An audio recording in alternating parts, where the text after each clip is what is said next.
Hello everybody, in today's video I am reviewing whether or not it's a good idea to rent your house rather than sell it before moving into your next house or purchasing a new home.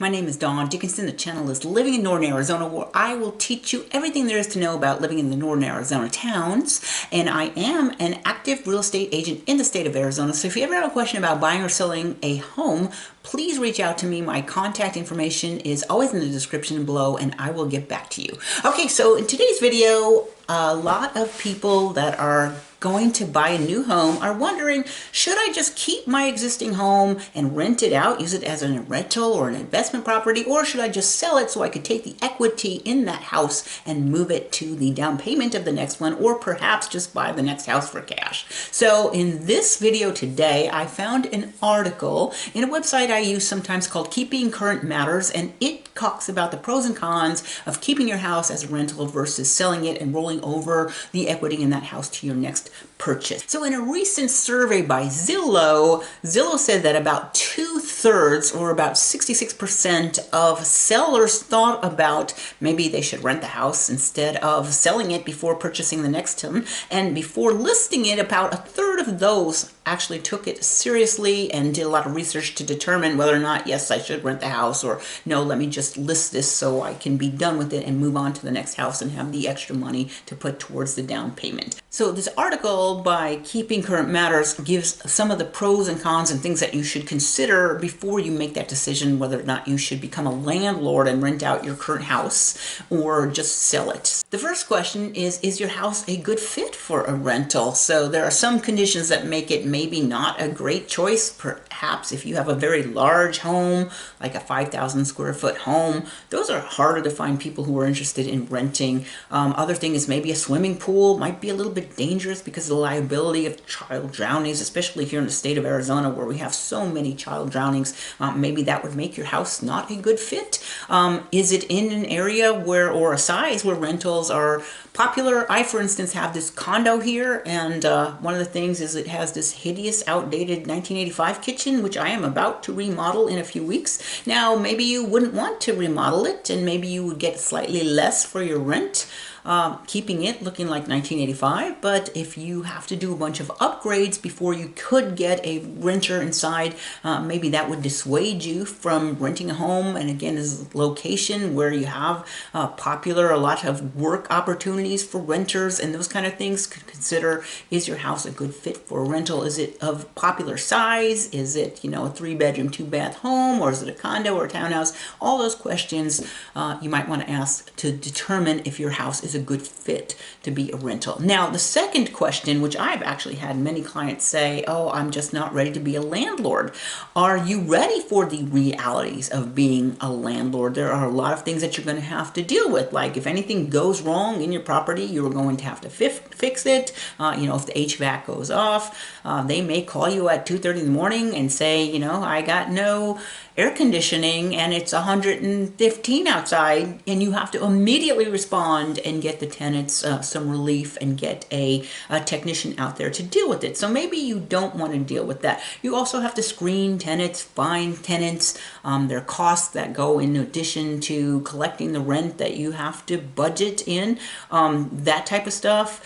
Do you have extra money in your bank account to come up with these emergency expenses? If your client decides to move out and break the lease, can you deal with that? Are they moving out at a time where, like say if you were in a college town, right, and your client decides to move out in February, that's going to be a difficult time to get another tenant in there.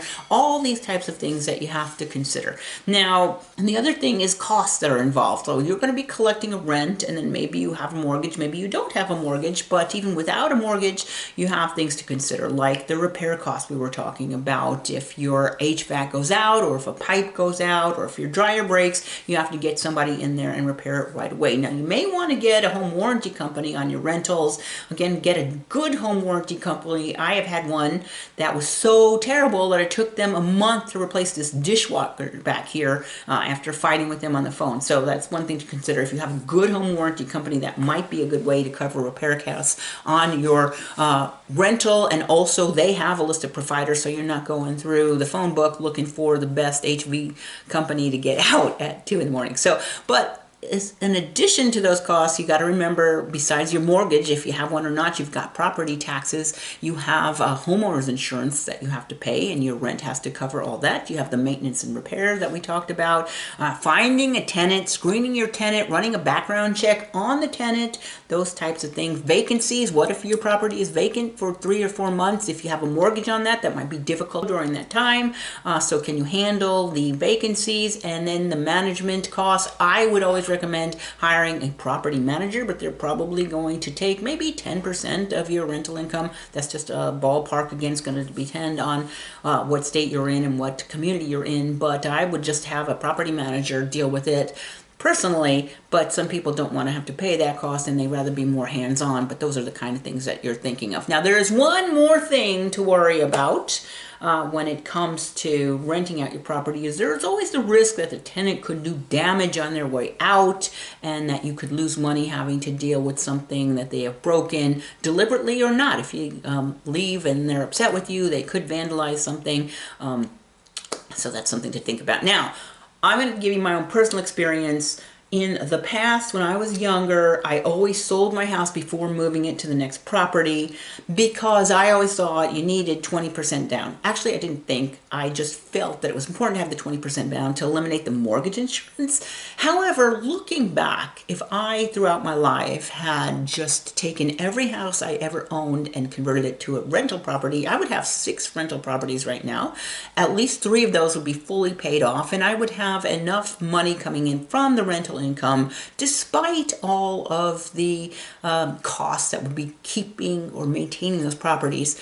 I would have enough income that I could retire comfortably right now, rather than me having put it in the stock market, and because I'm terrible at the stock market, not doing nearly as well. Now, if you're better at stocks, you may prefer to go with the stock market route on your investment property. I personally wish I had kept all my homes and made them rental properties, because I would be in much better financial position than investing it in other things that did not do as well. But that's me. You may be better at other investments, but those are the pros and cons about keeping your house as a rental property before moving into your next one. So my name is Dawn Dickinson. The channel is Living in Northern Arizona. I post videos every single week about the Northern Arizona towns and the real estate market in general. So if you ever have a question about buying or selling a home in the state of Arizona, please feel free to contact me. Give me a phone call, a text, or an email, and I will get back to you.